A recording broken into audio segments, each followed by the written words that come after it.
खुशी मिलल सैया की हौब गबैया।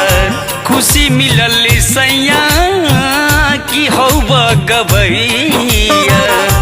गीत गजल तू गावेला मन मोर थोर भइल ये बलम जी। मन मोर थोर भइल ये बलम जी। संगहि नचनिया नचावेला सुनिला नचनिया नचावेला। खुशी मिलल सैया की हौब गबैया। गीत गजल तू गावेला मन मोर थोर भइल ये बलम जी।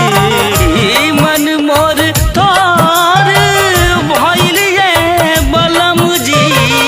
संगहि नचनिया नचावेला सुनिला नचनिया नचावेला।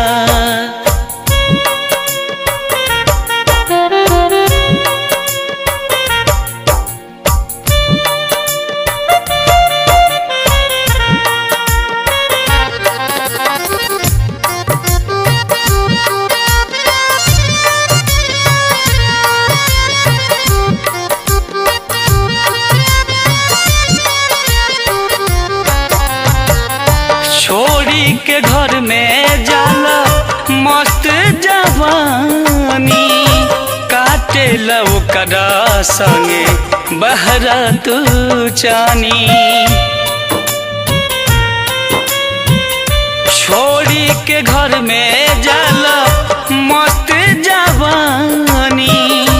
काटे लव कदा संगे बहरा तू चानी। फुर्सत न मिले सैया दिन में हमके। रात में कहे नहीं आवेला मन मोर थोर भइल ये बलम जी। मन मोर थोर भइल ये बलम जी। संगहि नचनिया नचावेला सुनिला नचनिया नचावेला।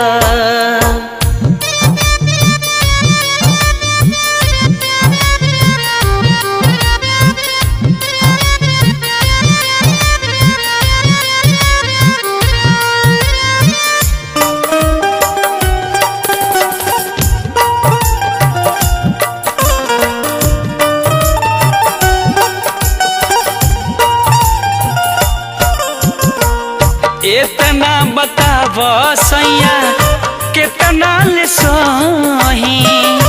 रउवे बताई राजा कैसे हम रही जी। इतना बताव सैया कितना ले सही।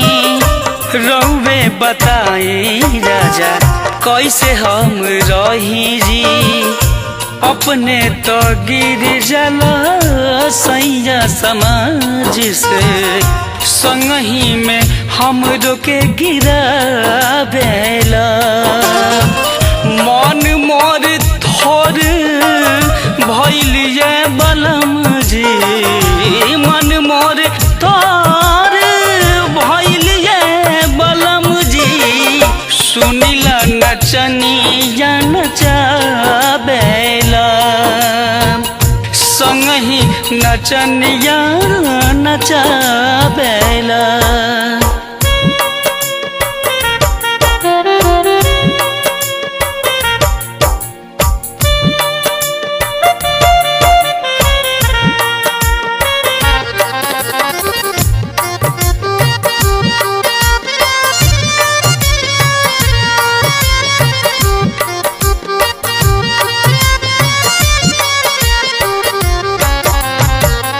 देवता मनवली पवली तोहरा लेखा मीत हो। सोचनी की गावत होखबा श्रीपाल जैसन गीत ह देवता मनवली पवली तोहरा लेखा मीत ह सोचनी की गावत होखबा बंटी जैसन गीत ह निक गीत गावल छोड़ी के बलम जी गीत अश्लील कहाँ पावेला मन मोर थोर भइल ये बलम जी मन मोर थोर भइल ये बलम जी सुनिला नचनिया नचावेला संगही नचनिया नचावेला सुनिला नचनिया